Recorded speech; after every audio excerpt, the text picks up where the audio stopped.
Death or alive লেখিকা প্রিয়াঙ্কা হাওলাদার পর্ব 31। বিকেলের আকাশে সূর্য ঢলে পড়েছে পশ্চিমে, সোনালি আলো মেখে চারদিক যেন নরম রঙে রাঙানো। বাতাসে হালকা শীতলতা, তবু প্রকৃতির এই শান্ত সৌন্দর্য যেন একটু ছুঁতে পারছে না ইসাবেলার হৃদয়কে। সে বসে আছে নিজের কক্ষের জানালার ধারে, চোখের সামনে দূরের আকাশ জ্বলজ্বল করছে, অথচ তার চোখে যেন কেবল একরাশ কুয়াশা। মনটা কেমন যেন ভারী হয়ে আছে।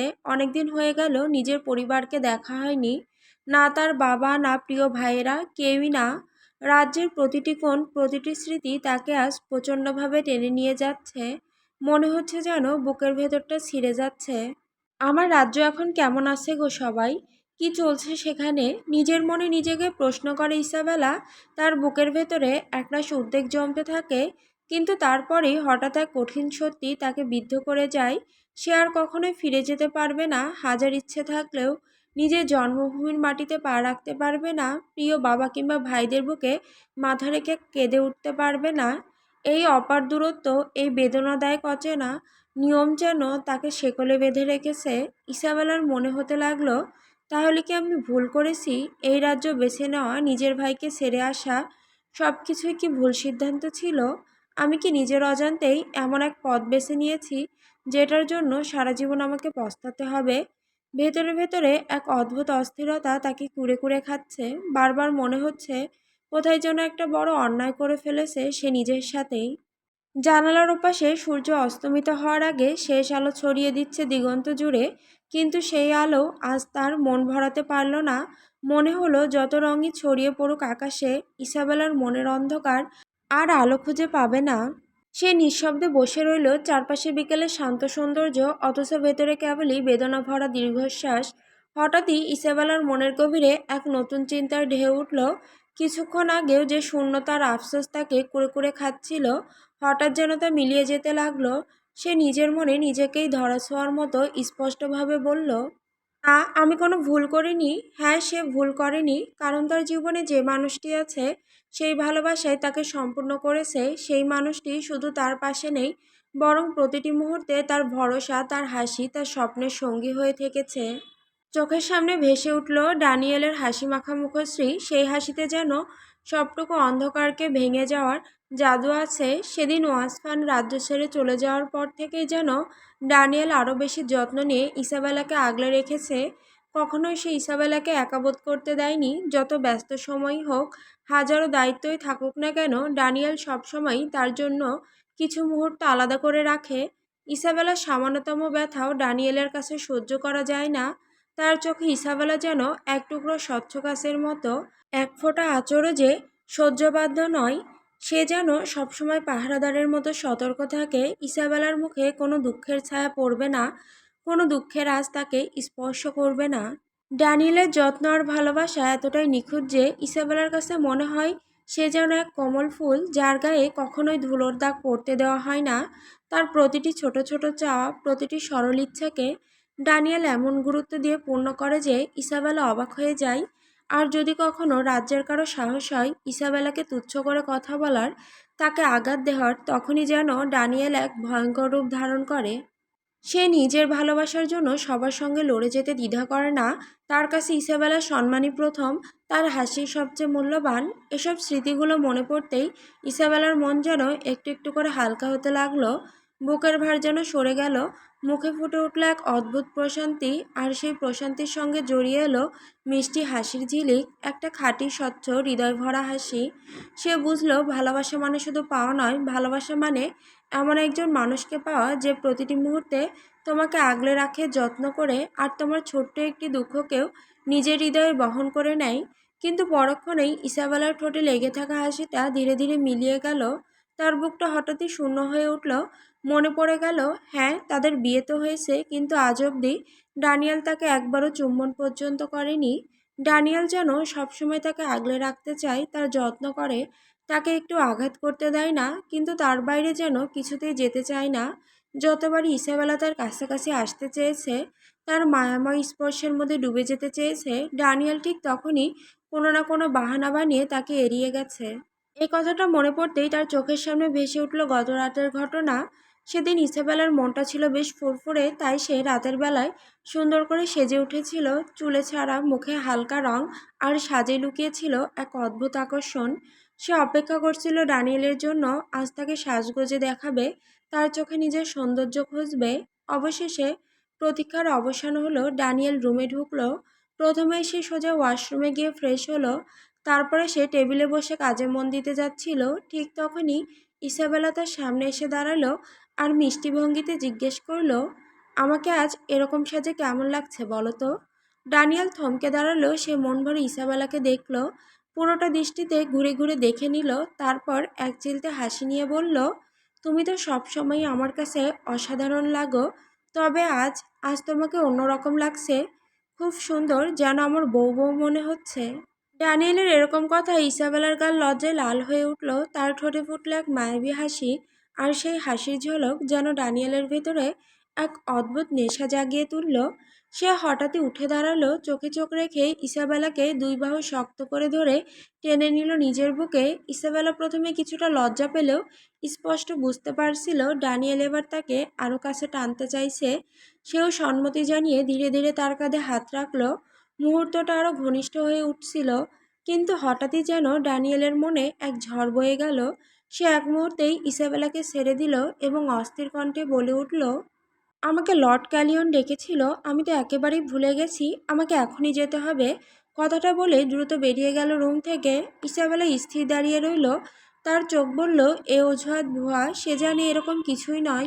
ড্যানিয়েল বহুবার এরকম বাহানা দিয়ে তাকে এড়িয়ে গেছে, তাই অবাক হওয়ার কিছু নেই। তবুও বুকের ভেতরটা হঠাৎই খালি হয়ে গেল। ভালো মনের জায়গায় হঠাৎ ছড়িয়ে পড়ল হতাশার কালো ছায়া। কল্পনা থেকে ফিরে এসে ইসাবেলার বুকটা যেন আরও ভারী হয়ে উঠল। নিজেই নিজেকে প্রশ্ন করতে লাগলো, আচ্ছা, ড্যানিয়েল কি আর আমাকে ভালোবাসে না? আমি কি আর আগের মতো সুন্দর নেই যে সে বারবার আমাকে প্রত্যাখ্যান করছে? নাকি তার মনে অন্য কোনো মেয়ে আছে যার জন্য সে এরকম করছে? আমি কি শুধু তার দায়িত্ব হয়ে রয়ে গেছি? তার ভালোবাসা কি তবে অন্য কোথাও লুকিয়ে আছে? এই প্রশ্নগুলো যেন তীরের মতো এসে বিঁধতে লাগলো তার হৃদয়ে। তার বুক কেঁপে উঠল। আমি তো তার ভালোবাসার টানে নিজের ভাইকে ছেড়ে এই রাজ্যে চলে এসেছি, নিজের পরিবারকে ত্যাগ করেছি, আর সেই অনুতাপেই কি আজ সে আমাকে এতটা আগলে রাখছে? তাহলে আমি কি শুধু তার মাথার উপর একটা বোঝার ঝিলিক হয়ে দাঁড়ালাম, যেটা তাকে সারা জীবন বোধহয় না চাইতেও বয়ে যেতে হবে? তবে আমি কি করলাম? আমি কি তবে ভুল করলাম তাকে ভালোবেসে? ভাবতে ভাবতে তার চোখ বেয়ে গড়িয়ে পড়তে লাগলো অশ্রুধারা, যেন প্রতিটি ফোঁটা অশ্রু তার ভেতরের যন্ত্রণার সাক্ষী হয়ে বইতে লাগলো। ইসাবেলা হতভম্ব, জানে না এখন কি করবে, জানে না কোন পথে গেলে শান্তি পাবে। শুধু বোঝে এই অনিশ্চয়তা, এই দোদুল্যমান ভালোবাসা তাকে ধীরে ধীরে অস্থির করে তুলছে, ভেতর থেকে ভেঙে দিচ্ছে তাকে। মধুপুরগড়ের ঘন জঙ্গলের ভেতর দিয়ে পাশাপাশি হাত ধরে এগিয়ে চলেছে ওয়াসফান আর অর্ষা। সেদিনের মতো আজকের আকাশটা অদ্ভুত শান্ত। চারদিক জুড়ে পাখির কলতান, বাতাসে লুকানো হালকা শীতলতা, আর মাটির গন্ধে যেন নতুন কোনো প্রতিশ্রুতির মতো মায়ামাখা। অর্ষার মুখ ভর্তি হাসি। আজ কতদিন পর অবশেষে সে তার মা বাবার সঙ্গে দেখা করতে চলেছে। বুকের ভেতর খুশি যেন একরাশ রঙিন প্রজাপতির মতো লাফাচ্ছে, আর সেই খুশি যেন তার চোখের সামনে টেনে আনে এক মুহূর্ত। কাল বিকেলে মন খারাপ করা অর্ষা একা বসেছিল বাগানের কোণে, মাথা নিচু, ঠোঁট ফুলে আছে। তখনই কাজ সেরে ওয়াসফান এসে তার পাশে বসলো। তার গলা ভরা স্নেহে, কি হয়েছে আমার লাড্ডুর, এত উদাস হয়ে বসে আছো কেন? অর্ষা দীর্ঘশ্বাস ছেড়ে বলেছিল, অনেকদিন হলো মা বাবার সঙ্গে দেখা হয়নি, খুব ইচ্ছে করছে তাদের কাছে যেতে। ওয়াসফানের চোখ জল করে উঠেছিল। ঠিক আছে, তাহলে আজই তোমাকে নিয়ে যাব। চলো, এখনই যাব আমরা। অর্ষার চোখে আলো ফুটে ওঠে। অনেকদিন যাবৎ অর্ষা তার বাবা মায়ের সাথে দেখা করতে যাওয়ার কথা ছিল, কিন্তু ওয়াসফানের কাজের ব্যস্ততার কারণে সে নিয়ে যেতে পারছিল না। তবে আজ অর্ষার মন খারাপ দেখে যেন তার সব কাজ ফেলে শুধু অর্ষাকে খুশি করতে নিয়ে যাচ্ছে তাকে তার দুনিয়ায়। তবে আজ অর্ষা যখন সত্যি পথে বেরিয়েছে, তার ভেতরে হালকা এক ভয়ও গড়ে উঠেছে। পাশাপাশি হেঁটে যেতে যেতে হঠাৎ ওয়াসফান থেমে তাকালো, কারণ অর্ষা আর এগোচ্ছে না। কি হলো, দাঁড়িয়ে পড়লে কেন লিটিল মনস্টার, চলো। অর্ষা একটু ইতস্তত করে বলল, একটা অনুরোধ রাখবেন, প্লিজ, না করবেন না? কি অনুরোধ? ওয়াসফানের চোখে কৌতূহল। অর্ষার কণ্ঠ কাঁপল, আমার বাবা মা হয়তো আমাদের বিয়ের কথা শুনে রাগ করবেন, আমাকে নানা কথা বলবেন, আপনি দয়া করে তাদের সামনে রাগ করবেন না, আর কোনো উল্টোপাল্টা কিছু করবেন না, আর তাদেরকে উল্টোপাল্টা একটা কিছু বলবেন না। প্লিজ, আমি চাই না তারা ভাবুক আমি এমন কাউকে বিয়ে করেছি যে বড়দের সম্মান করতে জানে না। ওয়াসফানের ঠোঁটে একরাশ ব্যঙ্গের ছাপ ফুটে উঠল। সে এবার কপাল কুঁচকে বলল, তাহলে তোমার কাছে মনে হয় আমি বড়দের সম্মান করি না, তাই তো? ঠিক আছে, দেখা যাক আমি কি করি আর কি করি না সেটা বুঝে যাবে। চলো আগে। এই উত্তর শুনে অর্ষার বুক কেঁপে উঠল। ভয় মিশ্রিত অজানা শঙ্কা তার পদক্ষেপকে ভারী করে তুলল। তবু এক একটা নিঃশ্বাসে প্রার্থনা করে ধীরে ধীরে এগিয়ে গেল সে। কিছুক্ষণ পর তারা এসে দাঁড়ালো বাড়ির বিশাল মূল ফটকের সামনে। অর্ষার বুকের ভেতর তখন ঢিপ ঢিপ শব্দে কাঁপছে। জানে না ভেতরে ঢুকলে তাদের অপেক্ষায় কি আছে। বাড়ির উঠোনে পা রাখতেই ডাক শুনে ছুটে বেরিয়ে এলো অর্ষার বাবা মা আর ছোট ভাই। মুহূর্তেই তাদের চোখে আনন্দের ঝিলিক ছড়িয়ে পড়ল, যেন দীর্ঘ প্রতীক্ষার অবসান হলো। মা প্রথমে অর্ষাকে জড়িয়ে ধরলেন বুকের মধ্যে। বাবা ভাইও কাছে এগিয়ে এসে গলিয়ে নিল তাকে আপন স্নেহে। তারপর তাকে বাড়ির ভেতরে নিয়ে এসলো। মায়ের কণ্ঠে ভেসে এলো, কেমন আছিস মা? ওখানে কেমন কেটেছে তোর দিন? অর্ষা ভেজা চোখে মুচকি এসে বলল, আলহামদুলিল্লাহ ভালো আছি মা। তোমরা কেমন আছো? কিন্তু মায়ের জবাব আসার আগেই সবার দৃষ্টি একসাথে ঘুরে গেল ওয়াসমানের দিকে। হঠাৎ যেন সময় থমকে দাঁড়ালো। অবাক চোখে বাবা জিজ্ঞেস করলেন, তোর সঙ্গে থাকা এই ছেলেটাকে তোর বন্ধু? অর্ষা মুহূর্তের জন্য থমকে দাঁড়ালো, তারপর ধীর গলায় বলল, না বাবা, উনি আমার বন্ধু নন, উনি আমার স্বামী। কথাটা শুনে যেন সারা ঘরে ঝড় বয়ে গেল। অবিশ্বাসে সবার মুখ হাঁ হয়ে রইল। অর্ষা সাহস সঞ্চয় করে আবার বলল, হ্যাঁ মা, উনি আমার স্বামী। আমরা একে অপরকে ভালোবেসে বিয়ে করেছি। ক্যাম্পে কাজ করতে গিয়েই আমাদের দেখা হয়েছিল, সেখান থেকেই সব শুরু। অর্ষার বাবা ক্ষোভে ফেটে পড়লেন, আমাদের কিছু না জানিয়ে আমাদের ছাড়াই বিয়ে করে ফেলেছিস? তাহলে এখন এখানে কেন এসেছিস? আমাদের নিমন্ত্রণ দিতে তোর বিয়ের? অর্ষা কাঁপা গলায় বলল, না বাবা, ওরকম কিছু নয়। আমি জানি আমি তোমাদের ছাড়া বিয়ে করেছি, কিন্তু মা বাবার দোয়া ছাড়া একটা বিয়ে কখনোই পূর্ণতা পায় না। তোমাদের আশীর্বাদ ছাড়া আমি নিজেকে অসম্পূর্ণ মনে করি, তাই এসেছি তোমাদের কাছে তোমাদের সম্মতি চাইতে। বাবার চোখে জল চিকচিক করলেও কণ্ঠস্বর কঠিন। হাই হাই, আমি তোকে কোনোদিনও কিছুর জন্য না করিনি। যদি বলতিস তুই একটা ছেলেকে ভালোবাসিস, আমি কি তোকে তার সঙ্গে বিয়ে দিতাম না? নিশ্চয়ই দিতাম। নিজের হাতে মেয়ের বিয়ে দেওয়া ছিল আমার স্বপ্ন, কিন্তু তুই আমার সেই স্বপ্নটাকেই পায়ে ঠেলে দিলি। এখন বিয়ে করে ফেলেছিস, সব কিছু তো হয়ে গেছে। তো এখন আর আমাদের আশীর্বাদের কি দরকার? মাও এগিয়ে এসে বাবার পাশে দাঁড়ালেন, কণ্ঠ গম্ভীর, চোখে অভিমান। হ্যাঁ, তোর আমাদের এখন লাগবে না আর। তুই নিজের সিদ্ধান্ত নিজেই নিয়েছিস, তাহলে এখন ওকে আঁকড়ে জীবন কাটা। আমরা শুধু চাই তুই সুখে থাকিস। তবে আমাদের দরজায় আর ভরসা নিয়ে দাঁড়াবি না। যেহেতু ভালোবেসে তুই বিয়ে করে নিয়েছিস, তাহলে এখন যে মানুষটাকে বিয়ে করেছিস তার হাত ধরে তার সাথে ফিরে যা, তার বাসায়। কারণ আমরা কোনো এরকম মেয়েকে আর আমাদের মেয়ের পরিচয় দিতে চাই না। আজ থেকে আমাদের মেয়ে আর নেই, তাই দয়া করে এখান থেকে চলে যা। অর্ষা কিছু বলতে যাচ্ছিল, কিন্তু মা হাত তুলে তাকে থামিয়ে দিলেন। না, আমরা আর কোনো কথা শুনতে চাই না। আমরা যা বলার ছিল বলে দিয়েছি, এখন এখান থেকে যেতে পারিস। বর্ষা যেন পাথর হয়ে দাঁড়িয়ে রইল, চোখের ভেতর অভিমানের জল উতলে উঠছে। তবুও কিছু বলতে পারল না। চুপচাপ মনমরা হয়ে মায়ের সামনে দাঁড়িয়ে থাকলো, আর তার বুকের ভেতরটা ধীরে ধীরে ভেঙে যাচ্ছিল। ওয়াসফান এতক্ষণ দাঁড়িয়ে সব চুপচাপ দেখছিল, তবে এবার এক অচেনা শান্ত হাসি মুখে টেনে আনলো। এই হাসি আগে কখনো কেউ দেখেনি, এমনকি অর্ষাও না। তার ভেতরে দানবীয় রাগ, ঝড়ের মতো উগ্রতা, সব যেন এক মুহূর্তে কোথায় হারিয়ে গেছে। তার চোখে আজ এক অনন্য স্নিগ্ধতা, আচরণে এক অদ্ভুত সুশান্ত ভঙ্গি। সে ধীরে ধীরে অর্ষার মা বাবার সামনে এগিয়ে এলো। প্রতিটি পদক্ষেপে যেন তার অহংকারের প্রাচীর ভেঙে পড়েছে। দাঁড়িয়ে দুহাত জোর করে সে নরম কণ্ঠে বলল, আঙ্কেল আন্টি, আমাদের উপর রাগ করবেন না। আমরা তো আসলে বাচ্চা মানুষ, নিজেদের অজান্তে ভুল করে ফেলেছি। কিন্তু তাই বলে কি আপনাদের উচিত আমাদের এমন কঠোর শাস্তি দেওয়া? একবার ভেবে দেখুন তো, আমরা যদি শান্তভাবে বসে কথা বলি, তবে কি নিজেদের ভেতরের ভুল বোঝাবুঝি মেটানো সম্ভব নয়? চেষ্টা করেই দেখুন না, হয়তো আপনারা বুঝবেন এখানে আসলে কোনো অপরাধ নেই, শুধু আছে একে অপরকে ভালোবাসা। তার কথা বলার ভঙ্গি এতটাই নম্র, এতটাই বিনয়ী যে মুহূর্তের জন্য অর্ষার বাবা মা অবাক হয়ে তার দিকে তাকিয়ে রইলেন। এ ছেলে যে রাগে আগুন হয়ে উঠতে পারে এ সম্পর্কে তাদের কোনো ধারণাও নেই। অর্ষার মা বাবা সরাসরি কিছু না বলে একে অপরের চোখে চোখ রাখলেন। তাদের মুখে রাগের রেখা এখনো স্পষ্ট, কিন্তু অন্য একজন যুবকের মুখের উপর সোজাসুজি কিছু বলা মানে যেন অপমানজনক হয়ে যাবে। অজান্তেই দুজনের চোখের দৃষ্টি নিচু হয়ে এলো। তারপর মাথা নেড়ে নীরবে সম্মতি জানালেন। এই মুহূর্তে যেন বাতাসে জমে থাকা উত্তেজনা একটু হলেও নরম হয়ে গেল। ওয়াসমান ভেতরের প্রশান্তি নিয়ে নরম গলায় বলল, তাহলে আসুন বসে একটু শান্তভাবে কথা বলি। আর কিছু বলার সুযোগ না দিয়েই সে সযত্নে ভদ্রতার পথ দেখিয়ে এগিয়ে দিল। অর্ষা একপাশে দাঁড়িয়ে পুরো দৃশ্যটা দেখছিল।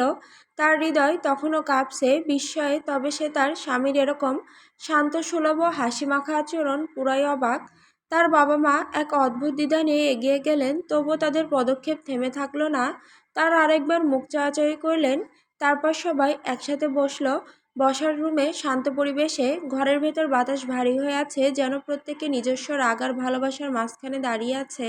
অর্ষার চোখ বারবার ছুঁয়ে যাচ্ছিল ওয়াসফানকে। এমন ভদ্র, শান্ত আর বিনয়ী রূপ সে আজ প্রথমবার দেখছে। মনে হচ্ছিল একে সত্যি সেই ওয়াসফান, সেই দানবীয় উগ্র মানুষটা যে কখনোই কারো অনুরোধের পরোয়া করে না।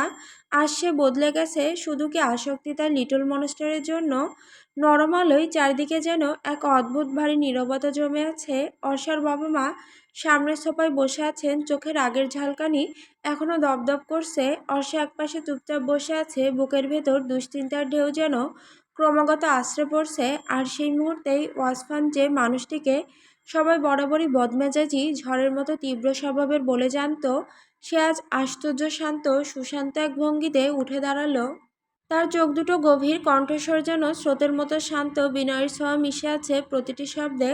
অর্ষার মা বাবার সামনে এসে বসে তাদের দিকে তাকিয়ে ভদ্রতার সাথে সে বলল, আঙ্কেল আন্টি, আপনাদের মেয়েকে দোষারোপ করবেন না। ও কোনো ভুল করেনি। ভুল যদি থেকে থাকে তবে সেটা আমার। আমি ওকে ভালোবেসে বিয়ে করেছি। হ্যাঁ, স্বীকার করছি আপনাদের সম্মতি নেওয়া হয়নি।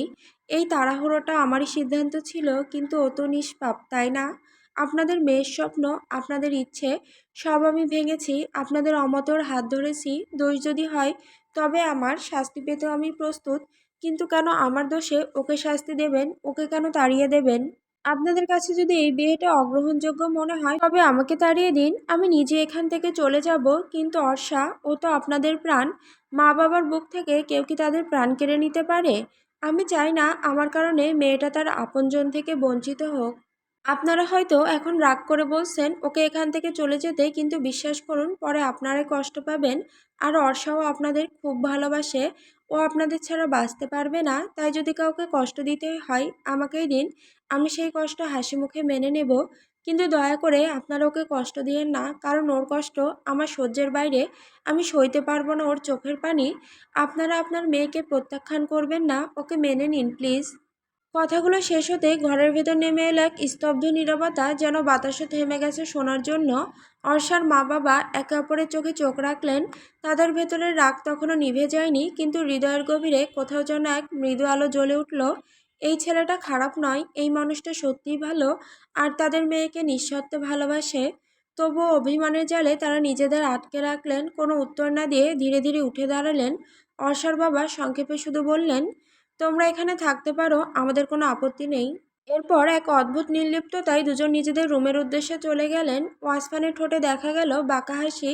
সে জানতো এমনটাই হবে। এতক্ষণ তো সে শুধুই একটা নাটক করে গেল, কারণ তার লিটল মনস্টার ফিরে গিয়ে কাঁদবে এটা তার সহ্য হবে না।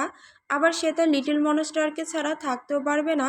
তাই ছোট্ট একটা নাটক সাজিয়ে সবটা ঠিক করে দিল। অর্ষা স্তব্ধ হয়ে রইল। এতক্ষণ ধরে সে ওয়াসফানকে দেখছিল এক নতুন আলোয়। এই মানুষটা কি সত্যি সেই ওয়াসফান, যার রাগে আগুন ফেটে পড়ে, যে কখনো কাউকে পাত্তা দেয় না? আজ সে মাথা নত করেছে, শান্ত হয়ে কথা বলছে, নিজের ভুল স্বীকার করছে। সবকিছুই শুধু তার জন্য। এটা তার এত স্বপ্ন বলে মনে হচ্ছে। সে যেন নিজেকে বিশ্বাস করাতে পারছে না সবটা। অর্ষার বুক ভরে উঠল অদ্ভুত সুখে। চোখের কোণে অশ্রু জমে উঠলেও মনে হলো এই অশ্রু যন্ত্রণার নয়, এ অশ্রু আনন্দের, স্বস্তির। সে ভেতরে ভেতরে ভাবতে লাগলো, আজ আমি সত্যিই ভাগ্যবতী। এই বদমেজাজি মানুষটার ভালোবাসা যে কতটা গভীর তা আমি এখন বুঝতে পারছি। আমার মা বাবার কাছে তার এভাবে বিনয় দেখানো, ধৈর্য দেখানো, এটা যে কত বড় উপহার তা ভাষায় প্রকাশ করার নয়। তার হৃদয় ধপধপ করতে লাগলো খুশিতে, কারণ আজ সে শুধু ভালোবাসার মানুষটাকে নয়, এক নতুন মানুষকে দেখলো, যে তার জন্য বদলাতে পারে, নরম হতে পারে, পৃথিবীর সামনে মাথা নত করতে পারে। অর্ষা অবাক হয়ে স্তব্ধ দাঁড়িয়ে আছে দেখতে পেয়ে। হঠাৎই ওয়াসফান এগিয়ে এসে তার হাত ধরে জিজ্ঞেস করলো, কি হলো, এরকমভাবে দাঁড়িয়ে আছো কেন? অর্ষা হকচকিয়ে উঠে তোতলানো কণ্ঠে বলল, এটা কি সত্যি আপনি ছিলেন? আপনাকে তো আবার ভূতে ধরেনি তো? থুরি, আপনি তো নিজেই ভূত। আরে না না, আমি কি যে বলছি। বলেই সে গিয়ে ওয়াসফানের কপালে হাত রাখলো, চোখে মুখে দুশ্চিন্তার ছাপ। ঠিক আছেন তো? আপনি আবার অসুস্থ হয়ে যাননি তো? এরকম অদ্ভুত কথা কেন বলছেন? এই বেটা, সত্যি করে বলুন তো, আপনি আবার এখানে আসার আগে নেশা করে আসেননি তো? ওয়াসফান চোখ ছোট করে বিরক্তি ভরা কণ্ঠে বলল, শোনো, ঢং করো না এত। আমি শুধু সব করেছি এজন্য যে পরে না হয় আবার তুমি আমার সামনে ফ্যাস ফ্যাস করে কেঁদে বসতে। তোমার সেই কান্নার শব্দে আমার কানে যে ঝালাপালা হয়ে যায় তাই। অর্ষা ঠোঁট ফুলিয়ে প্রতিবাদ করলো, ওই, আমি আবার কবে ফ্যাস ফ্যাস করে কাঁদলাম? মোটেও আমি এভাবে কাঁদি না। ওয়াসফান অর্ষার কানের কাছে ঝুঁকে প্রায় ফিসফিসিয়ে বলল, মনে করিয়ে দেব কবে কেঁদেছিলে? ওয়াসফানের এমন কথায় অর্ষা লজ্জা পেয়ে যায়, বুঝে যায় ওয়াসফান কিসের ইঙ্গিত করছে। সে চোখ নামিয়ে নেয়। ঠিক তখনই তাদের এই ছোট্ট মুহূর্ত ভেঙে দিয়ে চলে এলো অর্ষার ছোট ভাই ফারাজ। সে এতক্ষণ কিছুটা অভিমান করে দূরে ছিল, তবে এখন আবার এসেছে। মনে হয় দিদির সাথে কিছু বলার আছে। ফারাজ মুখে দুষ্টু হাসি নিয়ে বলল, দিদি, তুই এখনো দুলাভাইকে এখানে দাঁড় করিয়ে রেখেছিস কেন? যা, দুলাভাইকে নিয়ে রুমে যা। অর্ষা খানিকটা লজ্জামাখা ভঙ্গিতে ওয়াসফানের হাত ধরে ভেতরে নিয়ে যেতে লাগলো। ঠিক তখনই পেছন থেকে ফারাজ আবার মজার ছলে বলে উঠল, বাই দ্য ওয়ে, দুলাভাই কিন্তু ভীষণ হ্যান্ডসাম। আর শোন, কেউ তাকে পছন্দ করুক বা না করুক, আমি কিন্তু তাকে খুব পছন্দ করেছি। ফারাজের দুষ্টু মন্তব্য শুনে অর্ষার ঠোঁটের কোণে ফুটে উঠল এক মৃদু স্নিগ্ধ হাসি। এরপর ধীরে ধীরে ওয়াসফানের হাত ধরে সে রুমের ভেতরে চলে এলো। রুমে প্রবেশ করেই ওয়াসফান চারপাশটা একবার তাকিয়ে দেখতে লাগলো। আসবাবপত্রগুলো সাধারণত সাজসজ্জার কোনো আভিজাত্যের ছোঁয়া নেই, তবে প্রতিটি জিনিসেই ঘরোয়া উষ্ণতার গন্ধ মিশে আছে। ওয়াসফানের চোখে হয়তো প্রথমবারের মতো এমন সাদামাঠা অথচ শান্ত পরিবেশ ফুটে উঠল। অর্ষা কিছুটা অপ্রস্তুত গলায় বলল, এটা খুব ছোট রুম। জানি আপনার বাড়ি কত বিশাল, কত বিলাসবহুল, তাই এখানে থাকতে হয়তো আপনার কষ্ট হবে, তবে যদি একটু চেষ্টা করেন কয়েকটা দিন মানিয়ে নিন। ওয়াসফান মুচকি হেসে অর্ষার হাত ধরে টেনে নিয়ে নিজের বুকের মাঝে জড়িয়ে ধরল। তার চোখে মুখে ছিল অদ্ভুত দৃঢ়তার গভীরতা। এখানে থাকতে আমার কখনোই কষ্ট হবে না, কারণ যেখানে তুমি আছো সেখানে আমি অনায়াসে থাকতে পারবো। অর্ষার বুকের ভেতরটা কেমন যেন কেঁপে উঠল। সে ঠিক বুঝলো না ওসমানের কণ্ঠে দৃঢ়তাটা কি আদেশের মতো নাকি সীমাহীন ভালোবাসার মতো। কিন্তু সেই মুহূর্তেই দরজার বাইরে থেকে ভেসে এলো অর্ষার ছোট ভাইয়ের কণ্ঠ, দিদি, মা তোমাদের খেতে ডাকছে, দুলাভাইকে নিয়ে আয়। অর্ষা এক ঝটকায় সরে এসে ওসমানের দিকে তাকিয়ে মিষ্টি গলায় বলল, চলুন, খেতে চলুন। কিন্তু ওসমান মুখ গম্ভীর করে কঠোর ভঙ্গিতে জবাব দিল, না, আমি যাব না। তুমি জানো না আমি তোমার হাতের রান্না ছাড়া কিছু খেতে পারি না। তুমি যাও, রান্না করো, তারপর আমি খাবো। অর্ষা বিস্মিত দৃষ্টিতে তাকিয়ে রইল, ঠোঁটে চাপা হাসি খেলে গেল। এটা কিরকম পাগলাম ওয়াসফান? আচ্ছা, আমি যদি কখনো না থাকি তখন আপনি কি করবেন? এই প্রশ্নের সঙ্গে সঙ্গেই ওয়াসফানের মুখে অন্ধকার হয়ে গেল। চোখে ঝলসে উঠল কঠিন এক শীতলতা। তার কণ্ঠ যেন ধমকের মতো কেঁপে উঠল, তুমি থাকবে না মানে? পাগল হয়ে গেছো নাকি? তুমি আমাকে ছেড়ে কোথায় যাবে? আমি তোমাকে কোথাও যেতে দিলে তো যাবে, কখনোই ভুলেও ভেবো না তুমি আমার থেকে ছাড় পাবে। অর্ষা স্তব্ধ হয়ে গেল ওয়াসফানের সেই ধীর অথচ ভয়ঙ্কর উচ্চারণে। যেন মুহূর্তেই বাতাস ভারী হয়ে উঠল। তবুও তার অন্তরের গভীরে এক অদ্ভুত নিরাপত্তার পরশ বইতে লাগলো, যেন এই মানুষটা সত্যিই তাকে কখনো হারাতে চাইবে না। ওয়াসফান অদ্ভুত কঠিন অথচ ব্যথাভরা কণ্ঠে আবার বলল, আর যদি কখনো এরকম পরিস্থিতি এসে পড়ে তুমি আমার কাছে নাও থাকো, তবে সেই দিন থেকে আমার জন্য সব শেষ হয়ে যাবে। আমি আর কোনোদিন রান্না করা খাবার খেয়ে বাঁচব না। আমি আমার নারী ছাড়া অন্য কোনো নারীর হাতের রান্না কখনোই মুখে তুলব না, মরে গেলেও না, এটা তুমি জেনে রাখো। কথাগুলো শুনে অর্ষার বুকের ভেতরটা কেঁপে উঠল। তার মনে হলো ওয়াসফানের এই কথার আড়ালে হয়তো এক অদৃশ্য শপথ লুকিয়ে আছে, যেন সে সত্যিই তাকে ছাড়া বাঁচতে পারবে না। কিন্তু সে আর কিছুই বলল না। চোখে ভেসে উঠল এক অদ্ভুত নীরবতা। ঠোঁট সামান্য কাঁপলেও কোনো উত্তর দিল না অর্ষা। শুধু ধীরে ধীরে সরে গিয়ে রান্নাঘরের দিকে পা বাড়ালো। ওয়াসফান দরজার কাছে দাঁড়িয়ে অনেকক্ষণ তাকিয়ে রইল তার পিছু হটার দৃশ্যের দিকে। অর্ষার প্রতিটি পদক্ষেপ যেন তার হৃদয়ের ভেতর কেঁপে উঠছিল। মুহূর্তটাই ওয়াসফানের চোখে ঝলসে উঠল এমন এক অনুভূতি, ভালোবাসা, ভয় আর অধিকারবোধের মিশ্র ছায়া। যেন সে ঠিক করে নিয়েছে অর্ষা তার জীবন থেকে কখনোই হারিয়ে যাবে না। রান্নাঘরে ঢুকে অর্ষা নিঃশব্দে চুলার সামনে দাঁড়িয়ে গেল।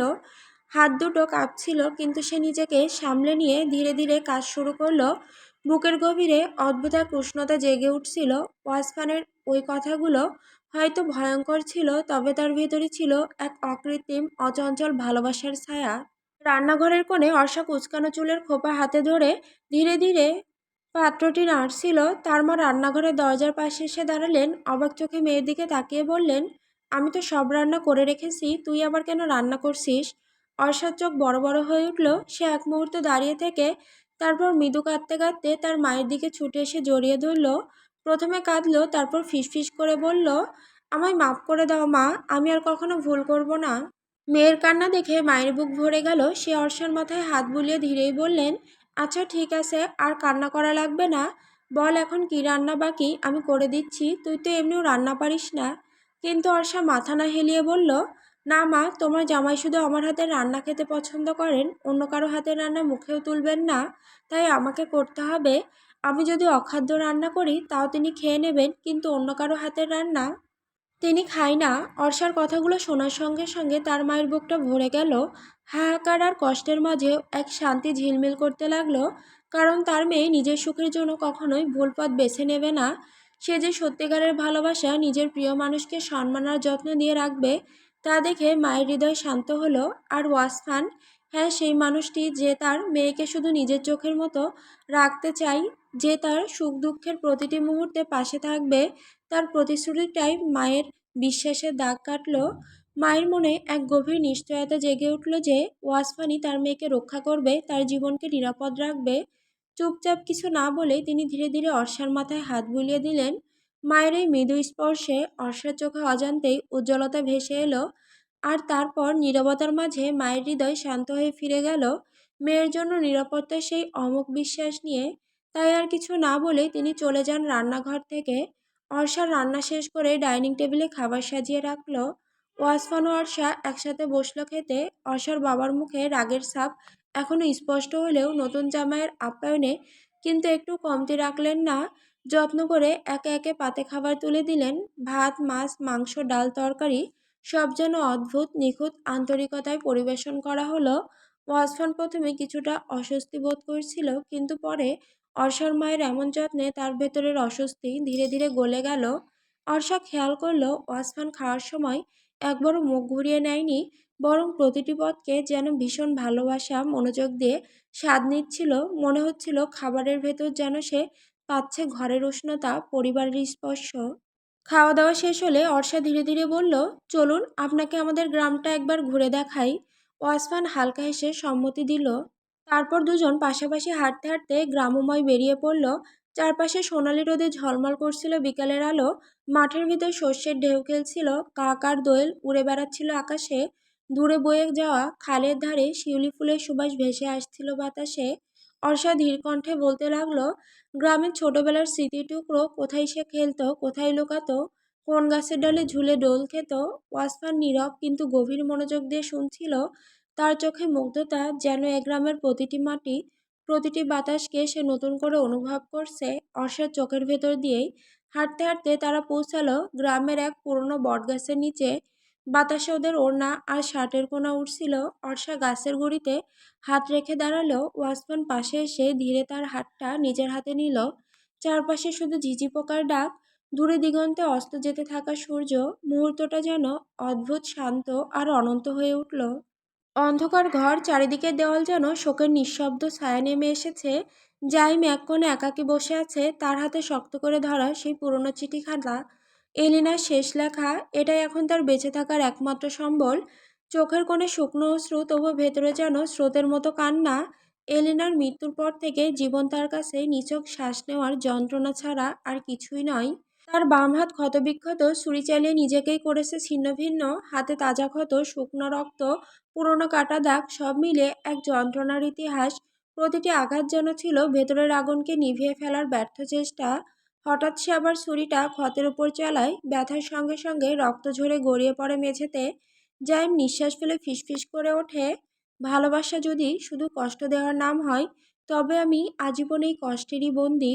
সে তো চলে গেছে আমাকে একা ফেলে রেখে, তবুও কেন তার নাম আজও বুকের ভেতর বাজে বজ্রপাতের মতো। কেন ভালোবাসা এত নির্মম? একজনকে ভালোবেসে আমি আমার সব দিলাম, তবুও কিছুই পেলাম না। কি অপরাধ ছিল আমার? ভালোবেসেছিলাম, এই কি আমার শাস্তি? আজ আমার হাতে যে রক্ত ঝরছে, এ রক্ত শুধু আমার নয়, এ রক্ত আমার ভাঙা স্বপ্নের, না পাওয়া ভালোবাসার, আর সেই চিরন্তন অপেক্ষার যার শেষ নেই। চোখে এক ঝলক অশ্রু নেমে আসে, ছুরিটা শক্ত করে ধরতে ধরতে সে আবার বিড়বিড় করে, ভালোবাসা কি তবে মৃত্যুরই আরেক নাম? যদি তাই হয় তবে আমি ধীরে ধীরে মরছি প্রতিদিন। চারদিক নিস্তব্ধ, শুধু ঘরের অন্ধকারের রক্তের গন্ধ আর কষ্টের প্রতিধ্বনি আসছে। আর জাইম বসে আছে নিজের ছায়ার সঙ্গী হয়ে, অভিশপ্ত এক ভালোবাসার বন্দি। সন্ধ্যা নামছে, আকাশের রং ধীরে ধীরে বেগুনি অন্ধকারে ঢেকে যাচ্ছে, পাখিদের ডাক স্মিত, বাতাসে কেবল নীরবতার দীর্ঘশ্বাস। নিকারো রাজ্যের উঁচু প্রাসাদের বারান্দায় দাঁড়িয়ে আছে ক্যালিয়ন, চোখ তার দূরে, তবুও যেন কিছুই দেখছে না। হাওয়ায় তার চাদর দুলছে, কিন্তু তার বুকের ভেতরটা জমাট বরফের মতো ঠান্ডা। সে হঠাৎই নিজের ভেতরে সেই অদৃশ্য কষ্টটাকে শব্দে রূপ দিতে চায়। ফিসফিস করে বলে ওঠে, ভালোবাসা যদি অপরাধ হয় তাহলে আমি আজীবন অপরাধী। অর্ষা, তুমি কি জানো, ভালোবাসা মানুষকে যেমন বাঁচায় তেমনি কখনো কখনো তাকে নিঃশব্দে হত্যা করে। তার গলায় কান্নার চাপা কম্পন, কিন্তু চোখে এক ফোঁটা জলও নেই। সে অন্ধকার আকাশের দিকে তাকিয়ে ফিসফিস করে, তুমি আমাকে বাঁচাতে পারতে অর্ষা, কিন্তু তুমি করনি। তোমার কারণেই আমি প্রতিদিন একটু একটু করে মরছি। এই বুকের যন্ত্রণা, এই নিঃশব্দ মৃত্যু কতটা কষ্টের, তা আমি ছাড়া কেউ জানবে না। স্যালিয়ন দাঁড়িয়ে থাকে নিস্তব্ধতায়, তার চারপাশে শুধু বাতাসের হাহাকার। কিন্তু কিছুক্ষণ পর সে গভীর শ্বাস টেনে মুখে আনলো একরাশ কঠিন দৃঢ়তা। ডানিয়েল আর ইসাবেলা, হ্যাঁ, আমি তাদের সম্পর্কে মেনে নিয়েছি, কারণ আমি চাই না ডানিয়েল আমার মতো কষ্ট পাক। আমি চাই না ডানিয়েল সেই যন্ত্রণা ভোগ করুক যা আমি আজও বহন করছি। ভালোবাসা যদি ত্যাগের নাম হয়, তাহলে এই ত্যাগই হবে আমার শেষ ভালোবাসার প্রমাণ। অন্ধকারে তার দৃষ্টি হারিয়ে যায়, আকাশে তারারা জ্বলজ্বল করে, কিন্তু ক্যালিয়নের চোখে কেবল নিঃশেষ হয়ে যাওয়া এক দগদগে শূন্যতা। হঠাৎই ক্যালিয়নের মনের ভেতর গুঞ্জন তোলে একরাশ অজানা ভাবনা। কেউ জানে না সেই মুহূর্তে তার মাথার ভেতর কেমন অস্থিরতা চলছে। তার ঠোঁট নীরব, কিন্তু চোখের দৃষ্টিতে যেন ভয়ঙ্কর ঝড়ের ছায়া। মনে হচ্ছে সেই ভাবনাগুলো তাকে সাত সমুদ্র 13 নদীর দূরত্বে কোথাও টেনে নিয়ে যাচ্ছে, যেন তার চারপাশের প্রাসাদ, রাজত্ব, আকাশ কিংবা বাতাস কিছুই আর নেই, সবকিছু মিলিয়ে গেছে অদৃশ্য অন্ধকারে। ক্যালনের বুক ধকধক করছে, তার নিজেরই মনে হচ্ছে এই অজানা চিন্তাগুলো তাকে 7 দিনের জন্য নয়, বরং 7 জন্মের মতো দীর্ঘশ্বাসে ডুবিয়ে দিচ্ছে। মাথার ভেতর এক অস্থির স্রোত, যেন কিছু হারানোর ভয় আর কিছু পাওয়ার অক্ষমতা দুটো মিলে তাকে ঘিরে ফেলেছে। বাহির থেকে তাকে দেখলে মনে হয় সে দাঁড়িয়ে আছে নির্লিপ্ত ও শান্ত, কিন্তু ভেতরে ভেতরে যেন অদৃশ্য আগুনে পড়ে যাচ্ছে প্রতিটি মুহূর্তে। রাতের খাবার শেষ করে ওয়াসফান অর্ষাকে নিয়ে ধীরে ধীরে রুমে ফিরে আসে। রুমে ঢুকেই সে দরজাটা ভারী শব্দ করে বন্ধ করে দেয়। ঘরে হঠাৎ যেন নীরবতার সঙ্গে অদ্ভুত এক চাপা উত্তেজনা নেমে আসে। ওয়াসফান ধীর পদক্ষেপে অর্ষার দিকে এগোতে থাকে, তার চোখ দুটোতে জ্বলজ্বল করছে এক গভীর নেশা, এক অজানা আবেগের স্রোত। অর্ষা তার চোখে সেই দৃষ্টি দেখে বুঝতে পারে আজ সে আবার কি চায়। ভয় আর লজ্জায় তার বুকের ভেতর হঠাৎই কেঁপে ওঠে। সে ধীরে ধীরে পিছু হটতে থাকে, এক পা করে, কিন্তু হঠাৎই তার পা বিছানার ধারে আটকে যায়। ভারসাম্য হারিয়ে সে নরম বিছানায় পড়ে যায়। ওয়াসমান তখনও থেমে নেই, শার্টের বোতাম খুলতে খুলতে চোখে সেই তীব্র নেশার ছাপ নিয়ে সে এগিয়ে আসে অর্ষার দিকে। অর্ষা বিছানায় শুয়েও নিজেকে সরিয়ে নেওয়ার চেষ্টা করে, হাত দিয়ে বিছানার চাদর আঁকড়ে ধরে পেছাতে চায়, কিন্তু ওয়াসমান এক হাঁটু গেড়ে বিছানায় ঝুঁকে পড়ে। তার দৃষ্টি অদ্ভুত গম্ভীর, যেন পৃথিবীর সবকিছু থেকে শুধু এই মুহূর্তটা তার কাছে সবচেয়ে গুরুত্বপূর্ণ। সে হাত বাড়িয়ে অর্ষার কোমল পা ধরে টেনে আনে নিজের কাছে। অর্ষার নিঃশ্বাস যেন আটকে আসে, বুকের ভেতর তীব্র ধুকপুকানি, চোখে এক অদ্ভুত ভয়, আর একই সাথে এক অচেনা আকাঙ্ক্ষার ছায়া। ওয়াসফান ধীরে ধীরে অর্ষার শরীরের ওপর নিজের পুরো ওজন ঝুঁকিয়ে দেয়। তার চোখে এক অদ্ভুত উষ্ণতা, আর মুখ অর্ষার গলার পাশে ডুবিয়ে নরম ভেসে আসা নিঃশ্বাসের সঙ্গে মিলিয়ে ফিসফিস করে, আজ আবার তোমায় অসুস্থ করতে চাইবো। আমি ছুলে তুমি 1 সপ্তাহ অসুস্থ থাকো, আর আমি সেই সময়টুকু নিজেকে খুব কষ্টে কন্ট্রোল করে রাখি। তোমাকে রোজ চাই, খুব করে কাছে চাই, কিন্তু তোমার ক্ষতি আমি চাই না। তবে আজ আজ একটু তোমাকে অসুস্থ করতে চাই, জান। অর্ষার হৃদয় মুহূর্তে ধুকপুক করতে থাকে, ভয় আর লাজ অদ্ভুত আকর্ষণ করে। উত্তেজনায় এক অস্পষ্ট মিশ্রণ তার বুকের মধ্যে ঘুরপাক খায়। ওয়াসফানের নরম স্পর্শে যেন সারা শরীর জোড়া হয়ে ওঠে, প্রতিটি নিঃশ্বাসেই তার উপস্থিতি অদৃশ্যভাবে ছুঁয়ে যায়। ওয়াসফান তার গলার নরম স্পর্শে অস্বার প্রতিক্রিয়া অনুভব করে, ধীরে ধীরে নিজেকে সামলে রাখে যেন তার ইচ্ছার তীব্রতা ক্ষতি না করে। তার চোখে হাসি আর ভেতরে এক অদ্ভুত তৃষ্ণা অর্ষাকে কাছে পেতে চাওয়ার। অর্ষা খানিকটা লজ্জা ও ভয় অনুভব করে, কিন্তু তার হৃদয়টাও অজান্তেই কাছে টানে ওয়াসফানের প্রতি। এই মুহূর্তের ঘনিষ্ঠতা, নীরব উত্তেজনা আর ফিসফিস করা শব্দগুলো যেন পুরো ঘরটাকে এক অদ্ভুত আবেশে ভরে দিয়েছে। ওয়াসফান অর্ষার কানের কাছে ফিসফিস করে বলে, now I will eat you whole baby.